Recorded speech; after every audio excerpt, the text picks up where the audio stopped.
মাটি আমার নবীর রওজায়। তোমরা যদি যাও গো মদিনায়, তোমরা যদি যাও গো মদিনায়। ইয়া রাসূলুল্লাহ ইয়া হাবিবাল্লাহ, ইয়া রাসূলুল্লাহ ইয়া হাবিবাল্লাহ।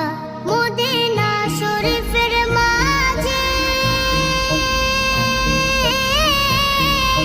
বেহেশতের বাগান আছে,